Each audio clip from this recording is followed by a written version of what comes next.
پر جائے تو اس کی حج کی قبولیت بھی ہے، اس کے حج کی قبولیت ہے۔ آج دو باتیں میں عرض کروں گا حرمین طیبین جانے والوں کے لیے۔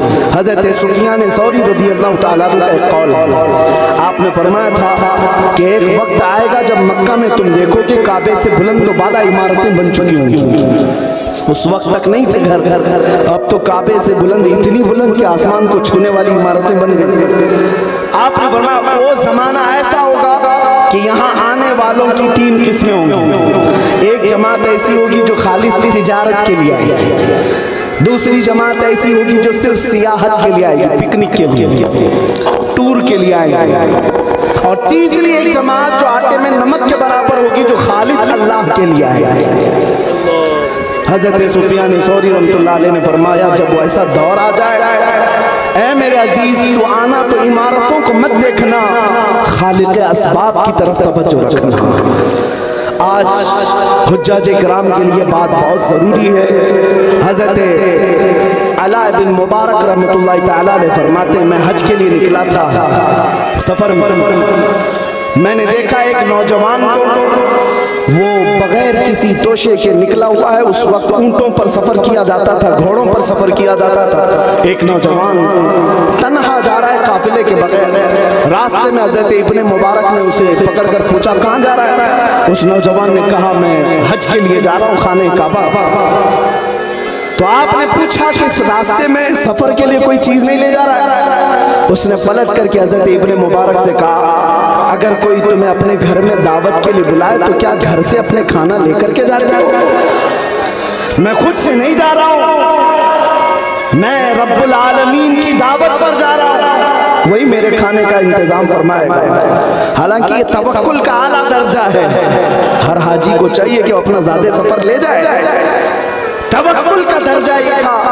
حضرت ابن مبارک فرماتے جب میں حج کے لیے وہاں پہنچا تو خانہ کعبہ کے طواف کے بعد اس نوجوان کو ایک جگہ کھڑے دیکھا، وہ پکار رہا تھا کہ یہ کیسا دستور ہے کہ جب بھی کوئی گھر میں دعوت کر کے بلاتا ہے، میزبان گھر میں ہوتا ہے، مہمان کے آنے کے وقت میزبان ہوتا ہے، اور میں یہاں آ گیا ہوں مہمان بن کر، میزبان کدھر ہے؟ وہ چیخ رہا تھا۔ حضرت ابن مبارک فرماتے ہیں میں اس کے قریب کھڑا رہا، اچانک خانہ کعبہ کے پاس ایک بجلی چمکی اور اسے دیکھ کر کے وہ نوجوان خش کھا کر گر گیا اور پکارنے لگا فزت برب الکعبہ، رب کعبہ کی قسم میں مراد پہنچ گیا، اور اسی کے بعد اس شخص کا انتقال ہو گیا۔ ابن مبارک فرماتے ہیں وہ نوجوان کعبہ دیکھنے نہیں رب العالمین کی دیدار کے لیے آیا تھا۔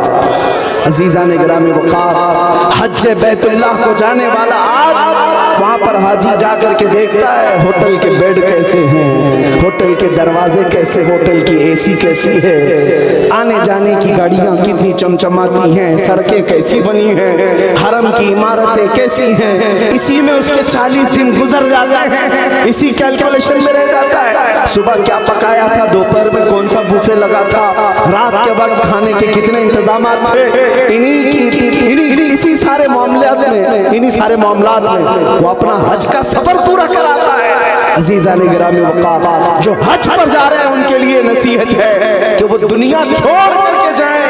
جانتے ہیں جب میرے آقا صلی اللہ تعالیٰ علیہ وسلم جب تشریف لاتے تو یوں عرض کرتے خانہ کعبہ کے احاطے میں جئت الیک ہاربا یا اللہ، اے اللہ میں دنیا سے بھاگ کر تیرے پاس آیا، جبکہ حضور کے پاس کون سی دنیا تھی؟